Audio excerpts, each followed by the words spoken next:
Practical technicians channel से जुड़ने के लिए नीचे दिए गए सब्सक्राइब वाले बटन पर क्लिक कीजिए। उसके बगल में दी गई बेल आइकन पर क्लिक करके उसमें ऑल वाले ऑप्शन को अनेबल कर लीजिए, जिससे कि मेरी आने वाली सभी वीडियोस का आपके पास नोटिफिकेशन आ पाए और आप एक भी वीडियोस मिस ना कर पाएँ।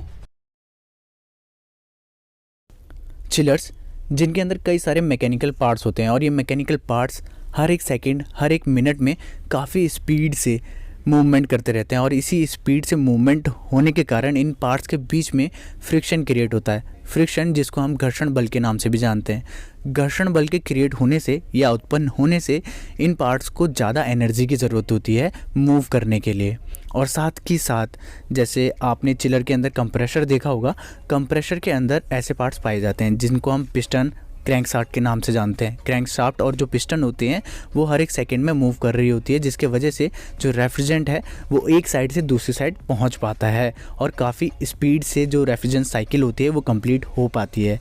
तो जो पिस्टन है वो सिलेंडर के अंदर काफ़ी तेज़ी से मूवमेंट करता है, जिसके वजह से फ्रिक्शन क्रिएट होता है और इन पार्ट्स में आग लगने का खतरा रहता है या टूटने का खतरा रहता है फ्रिक्शन की वजह से।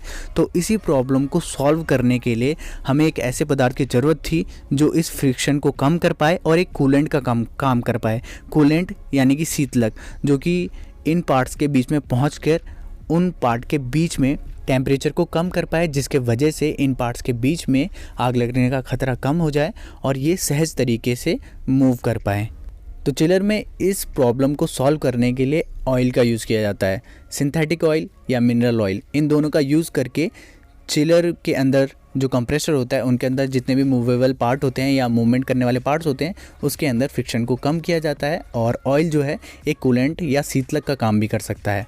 तो ऑयल के बारे में किसी और अलग वीडियो में डिटेल में जानेंगे। इस वीडियो में मैं आपको बताने वाला हूँ ऑयल टैंक और एक चिलर का अपग्रेड वर्जन जो कि है ऑयल सेपरेटर, उसके बारे में। तो ये आप कॉपर ट्यूब कनेक्ट देख पा रहे हैं कंप्रेसर के साथ, जो कि आ रही है ऑयल टैंक से।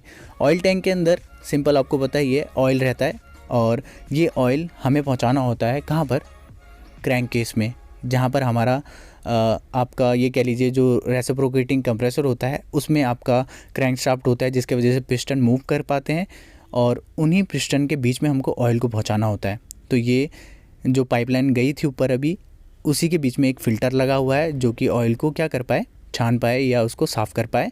और ये आप सामने देख पा रहे हैं, यह है एक ऑयल टैंक जिसके अंदर ऑयल रहता है और इसी से हम ऑयल को पहुंचाते हैं कंप्रेसर के क्रैंक केस में, जहां पर क्या करता है ऑयल पंप होता रहता है हर एक सेकेंड। तो सामने आप ये साइड गिलास देख पा रहे हैं जिससे कि हम ऑयल का लेवल चेक कर सकते हैं, क्योंकि जो ऑयल है वो इवेपोरेट भी होता रहता है थोड़ा थोड़ा, या ये कह लीजिए जो ऑयल है वो धीरे धीरे करके चिलर के हर एक पार्ट में पहुंचकर वहां पर जम जाता है और जिसके वजह से इनका लेवल कम हो जाता है ऑयल का। तो टाइम टू टाइम हमें ऑयल को भी चेक करना होता है, जिसके लिए आपको साइड ग्लास दिए होते हैं।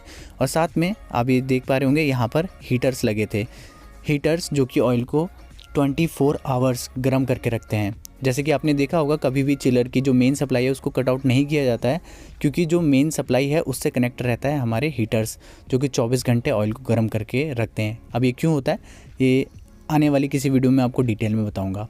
तो ये है ऑयल टैंक जो कि कनेक्ट रहता है हमारे कंप्रेसर से, क्योंकि कंप्रेसर के अंदर आपके क्या रहते हैं, मूवेबल पार्ट्स रहते हैं। जैसे कि पिस्टन हो गया आपका, तो पिस्टन रेसिप्रोकेटिंग कंप्रेसर में रहते हैं, ये स्क्रू कंप्रेसर है। तो इनके बीच में जितने भी मूवमेंट करने वाले पार्ट्स होते हैं उनके बीच में ऑयल की ज़रूरत होती है। ये थोड़ा सा अपग्रेड वर्जन है जो कि ट्रेन कंपनी जो है उसका एक चिलर है। तो ये आप सामने देख पा रहे हैं, ये है ऑयल सेपरेटर, जिसके ऊपर मैंने एक वीडियो आपको शॉर्ट वीडियो अपलोड कर रखी है। तो ये है आपका एक क्या ऑयल सेपरेटर, और इसी के नीचे आप ये देख पा रहे हैं ये है एक ऑयल टैंक, जो कि एक लंबा सा आप ये स्ट्रक्चर देख पा रहे थे नीचे, और ऊपर की तरफ ऑयल सेपरेटर लगे हैं जो कि 2 ऑयल सेपरेटर हैं और इस साइड से ये कनेक्टर रहता है हमारा कंप्रेसर के साथ।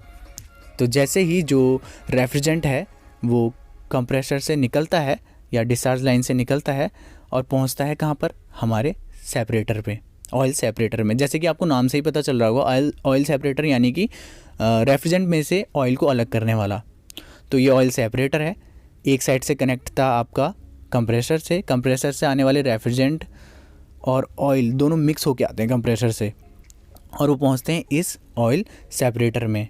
तो ऑयल सेपरेटर उसको अलग करके नीचे की तरफ आप ये लाइन देख पा रहे हैं, इसके थ्रू ऑयल को पहुंचाता है ऑयल टैंक में, और जो बड़ी वाली पाइपलाइन देख पा रहे हैं आप लेफ्ट हैंड साइड में, उससे पहुंचता है ये कंडेंसर में, रेफ्रिजरेंट को पहुंचाने का काम करता है। ऑयल और रेफ्रिजरेंट को अलग करने का काम करता है ऑयल सेपरेटर, सिंपल। तो ऑयल सेपरेटर एक अपग्रेड वर्जन है, जिससे कि क्या होता है ना, और इफ़िशिएंट हो जाता है आपका चिलर। तो ये इसमें 2 ऑयल सेपरेटर लगे हैं, जिससे कि क्या हो, जो रेफ्रिजरेंट है वो काफ़ी अच्छी तरीके से अलग हो पाए ऑयल से। ऑयल सेपरेटर के ऊपर मैंने एक शॉर्ट वीडियो पहले ही अपलोड कर रखा है, तो आप चाहें तो आई बटन पे क्लिक करके उस वीडियो को ज़रूर देखिएगा, जिससे कि आपको ऑयल सेपरेटर के बारे में और अच्छे से समझ में आ पाए। और साथ ही साथ जो ऑयल टॉपिक है वो बहुत ज़्यादा इंपॉर्टेंट है। चिलर में ऑयल के एडवांटेज और डिसएडवांटेज के बारे में मैं आने वाली वीडियो में डिटेल में बताऊंगा। साथ ही साथ जो रेफ्रिजरेंट और ऑयल के बीच में रिलेशन होता है वो किस तरीके का है, इसके बारे में भी आने वाली वीडियो में आपको बहुत डिटेल में बताने वाला हूँ, क्योंकि ये इंपॉर्टेंट टॉपिक है, इसलिए मैं इसके ऊपर एक अलग सा वीडियो बनाऊँगा। तो इस वीडियो में आपको दिखाने वाला था ऑयल टैंक और ऑयल सेपरेटर के बारे में। आई होप आपको समझ में आ चुका होगा कि किस तरीके से इनकी पोजीशन रहती है, और थोड़ा बहुत जितना भी डिटेल मैंने इनके बारे में आपको बताया है, आई होप आपको काम आएगा। तो मिलते हैं इसी तरीके की वीडियोस के साथ, तब तक के लिए गुड बाय।